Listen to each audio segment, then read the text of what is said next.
अस्सलामुअलैकुम, नमस्कार, आदाब। मैं हूं आपका दोस्त निहाल अख्तर पयामी और आप देखना शुरू कर चुके हैं आपका अपना चैनल, आपका प्यारा चैनल गांव मोहल्ला। कोचाधामन विधानसभा क्षेत्र में मौजूद हैं। हमारे साथ माननीय पूर्व विधायक मास्टर मुजाहिद साहब हैं और भी जो जिम्मेदारान हैं वो यहाँ इस वक्त मौजूद हैं। दरअसल यहाँ पहुँचने की आने की एक बहुत बड़ी वजह है। आपको बताते चलें कि अल्पसंख्यक आवासीय विद्यालय जो 53 करोड़ की लागत से बन रहा है, डेरामारी मुजावारी के अंतर्गत ये आता है। दरअसल ये है क्या चीज़ और इससे किसको फ़ायदा होना है, दरअसल आसान भाषा में हम चाह रहे हैं कि हमारे जो पूर्व विधायक जी हैं इसको ज़रा समझाएं। Please sir. बहुत बहुत शुक्रिया निहाल अख्तर पयामी साहब और आपके चैनल गांव मोहल्ला के सभी चाहने वाले, देखने वाले सबों का बहुत बहुत आभार। हम लोग इस वक्त हैं कोचाधामन प्रखंड के डेरामारी मुजावारी में। डेरामारी मुजावारी में 53 करोड़ की लागत से बिहार सरकार द्वारा अल्पसंख्यक आवासीय विद्यालय माइनॉरिटी रेजिडेंशियल स्कूल जो 560 बेड का है, उसका काम युद्ध स्तर पर चल रहा है। जब मैं विधायक था, ये जो अल्पसंख्यक आवासीय विद्यालय जो है ये मेरा ड्रीम प्रोजेक्ट था और इसके लिए हम लोगों ने अंजुमन इस्लामिया वक्फ नंबर 1257 उसकी जो है 5 एकड़ ज़मीन जो है उसको हम लोग लीज पर दिए हैं। ये जो मुखिया मुख्तार साहब हैं डेरामारी पंचायत के, ये शफीकुर रहमान साहब हैं जो अंजुमन इस्लामिया जो वक्फ स्टेट, यहाँ 65 बीघा ज़मीन है, इन्हीं के अंडर में केयर टेकर हैं और अंजुमन इस्लामिया वक्फ कमेटी के ये सदस्य भी हैं।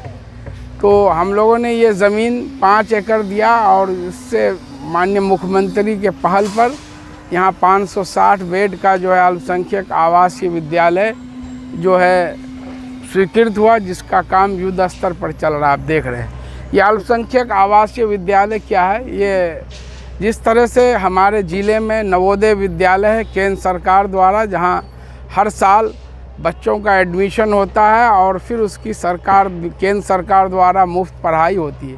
तो ये अल्पसंख्यक आवासीय विद्यालय नीतीश कुमार का मेन प्रोजेक्ट है, ड्रीम प्रोजेक्ट है, हम लोगों का भी ड्रीम प्रोजेक्ट है। इसके तहत हर साल किशनगंज ज़िले में 100 बच्चे, जिसमें 50 लड़कियां होंगी, 50 लड़के, 9वीं क्लास के लिए उसका इंट्रांस टेस्ट, प्रवेश परीक्षा पर जो है सिलेक्शन होगा। सिलेक्शन के बाद यहाँ उसका एडमिशन होगा और उसका पढ़ाई लिखाई, यहाँ खाना पीना, कपड़ा, दवाई जितना चीज़ है 9 से लेके 12 तक बिहार सरकार उसका पूरा खर्चा वहन करेगी। और इसमें सिर्फ माइनॉरिटी जो अल्पसंख्यक मुसलमान के बच्चे पढ़ेंगे।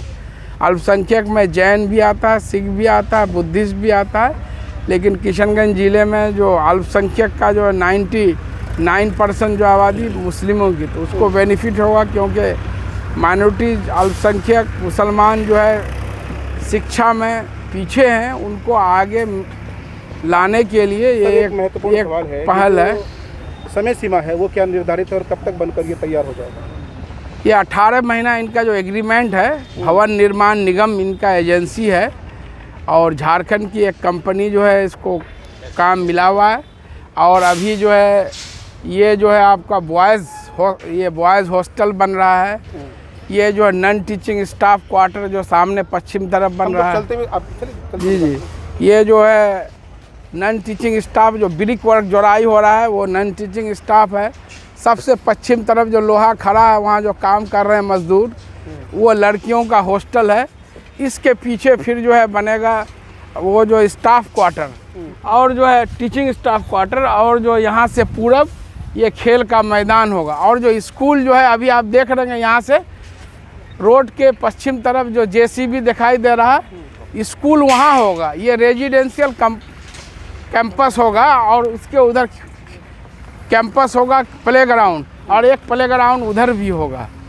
तो ये इतना सारा काम जो है यहाँ पर ये होना है, 18 महीने में पूरा होना है। इसके अलावा हम लोग अभी यहाँ 8.5 करोड़ की लागत से अंजुमन इस्लामिया जो वक्फ नंबर 1257 है, यहाँ पर एक लाइब्रेरी जिस तरह से कैरी बीरपुर में है, उससे बड़ी लाइब्रेरी और मार्केटिंग कम्प्लेक्स, वो भी काम आखिरी स्टेज में है।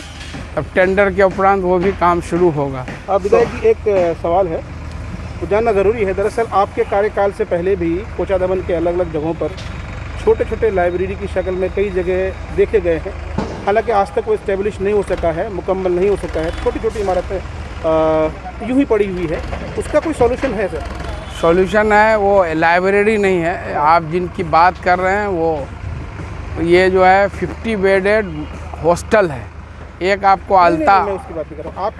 आपके कार्यकाल से पहले जो है कोचाधामन के कई जगहों पर देखा गया है कि साहब लाइब्रेरी की शक्ल में अलग अलग मार्केट। वो तो लाइब्रेरी जो हमसे पहले लोग थे, नाम लाइब्रेरी का दिया, तकरीर लंबी लंबी किए कि ये जो है हम कौम के बच्चों को जो है यहाँ पर जो है हम लोग जो चाय और पान की दुकान में जो वक्त बर्बाद कर रहे हैं, वो जो है ताकि यहाँ लाइब्रेरी में कुछ सीखें सिखाएं।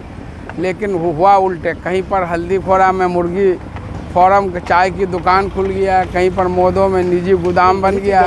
सोनथा में जो है कार्यकाल आया, उस कार्यकाल में इसे बेहतर करने की तरफ से कोई कोशिश की गई आपकी तरफ से? वो योजनाएं जो है विवादित थी और पहले ही बिना काम पूर्ण किए हुए ही क्लोज हो गई। जो पूर्व विधायक थे उनके कार्यकाल में उस वक्त डिपार्टमेंटल काम होता था। ठीक है, मेरे टाइम में जो बना है आप उसको देखिएगा। एक ही लाइब्रेरी मैंने प्रयोग के तौर सवाल है कि आपकी विधानसभा में कई छात्रावास बने हैं और बड़ी बड़ी इमारतें खड़ी हैं, लेकिन अभी तक वहाँ पर स्टूडेंट्स को इस्टेब्लिश नहीं किया गया है और सोशल मीडिया में कई बुद्धिजीवी इसको लेकर सवालात कर रहे हैं। उनको कैसे सेटिस्फाइड करेंगे आप? ठीक है, सवालात करना लाजमी है। हर आदमी को कोई भी मुद्दे है उसको उठाना चाहिए, उनका सवाल जायज़ है। मेन सबसे पहले हम लोगों ने सोनथा +2 हाई स्कूल में जो है एक 50 बेडेड हॉस्टल बनाया, फिर उसमें हम लोगों ने उसको संचालित भी किया, बच्चे रह रहे थे। लेकिन उसके बाद फिर उसका हम ये देखते हुए, रिजल्ट देखते हुए 4 और बिशनपुर, सिंघारी, आपको अलता और प्रोजेक्ट गर्ल्स स्कूल सोनथा में 4 बनवाया।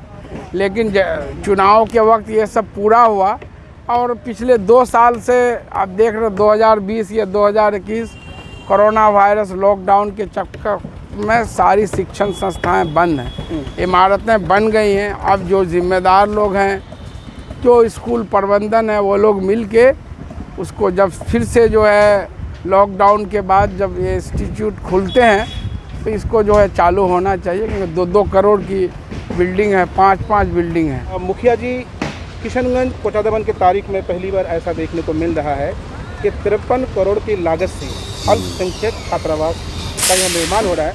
जाहिर अपने आप में एक तारीख है, इस पर क्या प्रतिक्रिया? अल्पसंख्यक आवासीय विद्यालय, इसके लिए माननीय मुख्यमंत्री जी का और हमारे पूर्व विधायक मास्टर मुजाहिद साहब का हम नहीं बल्कि हमारे इलाके के लोग जितना भी अगर शुक्रिया अदा करें तो कम है। इसलिए कि ये आदमी की देन है, हमारे पूर्व विधायक मास्टर मुजाहिद साहब का, जो इतनी बड़ी चीज़ हमारे यहाँ आ गया, नहीं तो ये मुमकिन नहीं था। क्योंकि इससे पहले भी बहुत सारा प्रोजेक्ट आया, लेकिन किशनगंज को, कोचाधामन को नसीब नहीं हुआ, सारा चीज़ चले गया पोठिया या ठाकुरगंज। ये इन्हीं की देन है कि जिसके वजह से मतलब जो आज यहाँ हमारे यहाँ गरीब बच्चों के लिए इतनी बड़ी मतलब जो अल्पसंख्यक आवासीय विद्यालय बन रहा है। हमारे इलाके के लोग मतलब इससे फ़ायदा लेंगे। इसके लिए मतलब जो है हम इनका हज़ारों बार अगर शुक्रिया अदा करें तो कम है। शफीकुर रहमान साहब जो अंजुमन इस्लामिया वक्फ नंबर 1257 उसके प्रबंध समिति के सदस्य हैं और यहाँ पर जो डेरामारी मुजावारी में 65 बीघा ज़मीन है, ये इन्हीं के देख रेख में। पहले दूसरी कमेटी अख्तरुल ईमान साहब वगैरह थे और बाद में उनको हटा के इन लोगों को बनाया गया। उसके बाद से ही यहाँ एक मस्जिद की तामीर की गई है। फिर अभी जो है लाइब्रेरी और क्या कहते हैं मार्केटिंग कम्प्लेक्स 8.5 करोड़ से वो भी बनने जा रहा है, वो भी आखिरी स्टेज में है। और ये अल्पसंख्यक आवासीय विद्यालय, तो जहाँ जहाँ भी ज़रूरत हुआ इन लोगों ने बिना झिझक लेटर पैड में एकदम लिख करके NOC हमको दे दिए कि हम लोगों को कोई आपत्ति नहीं है। पहले 3 एकड़ ज़मीन मांगा गया था, लेकिन माननीय मुख्यमंत्री बाद में बोले कि नहीं 2 एकड़ और दे दिए तो लड़कियों के लिए लड़कों के लिए अलग अलग प्लेग्राउंड होगा। तो 5 एकड़ ज़मीन जो है यहाँ दिया गया है। 3 एकड़ लगभग इस पार, 2 एकड़ जो है रोड से पश्चिम तरफ। सर, जब हम अल्पसंख्यक आवासीय विद्यालय की बात करते हैं, जब हम माइनॉरिटीज़ की बात करते हैं, तब ये पूछना लाजमी हो जाता है कि AMU सेंटर किशनगंज आज भी जो है साहब माली बहरान के साथ साथ काफ़ी क्रिटिकल कंडीशन से गुजर रहा है। ऐसी सूरत में आपकी सरकार, आप लोगों की तरफ से आज तक कोई पहल नहीं किया गया, क्या वजह है कि अभी तक अगर मैं मामला नहीं, जितनी भी पहल हुई हम ही लोगों के द्वारा हुई, नीतीश कुमार के द्वारा हुई। ज़मीन दिए, पहले 3 टुकड़े में था, 1 टुकड़े में दिए, फिर जो है अपनी बिल्डिंगें जो है minority boys and girls hostel free में दिए ताकि कोर्सेज शुरू हों। और अभी 5 करोड़ की लागत से फिर एक बिल्डिंग 100 बेड का जो है बन रहा है AMU सेंटर के लिए, ताकि और नया कोर्स अगर चालू हो तो वहाँ बच्चों के लिए एकोमोडेशन हो सके। मेन बात है कि जो ज़मीन दी गई है उस ज़मीन को लेकर के एक माझी परगना बैसी के उन्होंने NGT national green tribunal eastern zone में जो है रिट दाखिल किया कि ये ज़मीन जो दी गई है ये महानिंदा के बीचों बीच है और इसमें जो निर्माण कार्य चल रहा है उसको लिए जो है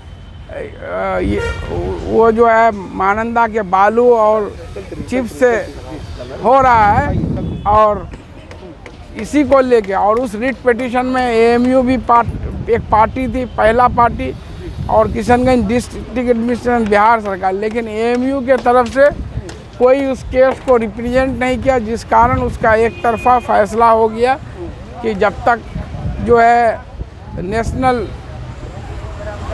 ट्रिब्यूनल जो है गंगा क्लीन गंगा उससे जो है सहमति नहीं होता तब तक वहाँ निर्माण कार्य नहीं प्रारंभ। इसके लिए बिहार सरकार और जो है AMU सेंटर और AMU अलीगढ़ भी अपना जो है पक्ष वकील के माध्यम से रखा है। वहाँ से जो निर्माण कार्य पर रुकावट हटते ही जो है वहाँ निर्माण कार्य प्रारंभ होगा। सर, एक आखिरी सवाल आपसे करना चाहूँगा।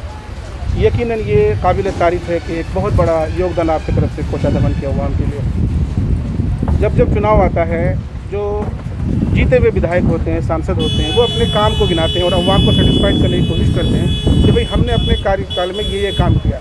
क्या वजह रही कि आप अवाम को सेटिस्फाइड करने में नाकाम हुए? ठीक है, हम लोगों ने तो पूरी ईमानदारी से हमारे नेता नीतीश कुमार जो न्याय के साथ तरक्की, इंसाफ के साथ तरक्की के साथ सभी वर्गों के लिए, सभी जाति धर्मों के लिए काम किया। और हम आप ठीक है, चुनाव अलग चीज़ है। चुनाव में जिस तरह से धार्मिक आधार पर ध्रुवीकरण हुआ, जिस तरह से लोगों को गुमराह किया गया, आज तो 8 महीने हो रहे हैं, तो अब लोग खुद समझ रहे हैं कि बिजली की क्या स्थिति है। 8 महीने में एक भी प्रोजेक्ट वो 1 पैसे का काम वो नहीं सैंक्शन करा पाए, न ला पाए, तो जनता समझ रही है। एक बार पब्लिक धार्मिक आधार पर जज्बाती तौर पर गुमराह हो सकता है, लेकिन बार बार नहीं हो सकता। लेकिन जनता में हम लोग उसकी परवाह नहीं करते हैं, हम लोग वोट की परवाह नहीं करते हैं, वोटर की चिंता करते हैं। और यही वजह है कि चुनाव हारने के बाद भी उसी दिन से जो है जनता की सेवा में पूरी मजबूती से लगे हुए हैं। लेकिन अवाम में से बेशतर लोगों का यही कहना है कि मुजाहिद साहब से आपत्ति नहीं है, उनकी पार्टी की वजह से हमें जो है दुश्वारी का सामना करना पड़ा और हमें फैसला बदलना पड़ा। तो ऐसी सूरत में क्या आने वाले वक्त में हम आपको किसी दूसरी पार्टी की तरफ भी देख सकते हैं सर? नहीं, मैं मुझे अगर MLA ही बनना रहता सिर्फ, तो चुनाव के वक्त भी दूसरी पार्टियां पूरा जो है वेलकम कर रही थी, हर तरह के ऑफ़र दी है। जो लोग मेरे करीबी हैं वो सब लोग जानते हैं, लेकिन मैंने उन सब को ठुकरा दिया कि जिस व्यक्ति से, नीतीश कुमार से इतने सारे काम मैंने प्रोजेक्ट यहाँ लाया 2000 करोड़ का 5 साल में, फिर अपने मुफाद के लिए किसी को धोखा देना ठीक इन दिनों लगातार आपको देखा जा रहा है, कभी कोचा दामन, कभी बहादुरगंज, कभी ठाकुरगंज और कभी जो है आप अमोर विधानसभा में अलग अलग जगहों पर लोगों से मिलते और चर्चाएं करते नजर आते हैं। इस पर भी ये कयास लगाया जा रहा है कि आने वाले वक्त में कहीं ना कहीं आप जो है लोकसभा में एक उम्मीदवार के तौर पर होंगे। लोकसभा चुनाव में तो अभी 3.25 साल है। ये मेहनत मुझे करिए। जहाँ से भी जनता की पुकार आती है, जनता जहाँ भी दुख में है, दर्द में है, पीड़ा में है, मुझे आवाज़ दिया जा रहा। मैं नहीं देख रहा हूँ कि वो किशनगंज जिला है कि पूर्णिया जिला है कि अररिया जिला है, जहाँ से भी मिल रहा है मैं जा रहा हूँ अपनी उपस्थिति।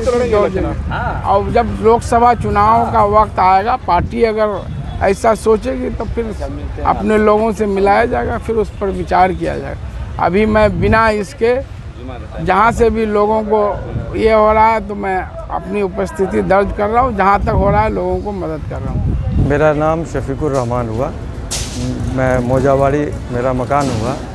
अल्पसंख्यक छात्रावास जो बन रही है अभी बिल्डिंग, इसमें हम लोगों ने काफ़ी प्रयास किया और तरह तरह की बाधाएं आई इसमें ज़मीन में, मगर हम लोगों ने सारा चीज़ को दरकिनार करते हुए इस चीज़ को विधायक जी के प्रयास से हम लोगों ने इसको काम अंजाम किया।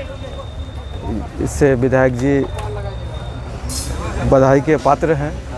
मुख्यमंत्री जी भी उनका भी बहुत बड़ा ये रहा, स्कीम दिए, वो भी बधाई के पात्र हैं। अल्पसंख्यक छात्रावास बन रही है, इसमें आने वाले नस्ल के लिए काफ़ी अच्छी माने कारगर साबित होगा और आने वाले दिनों में काफ़ी लोग इसको फ़ायदा पहुंचाएंगे।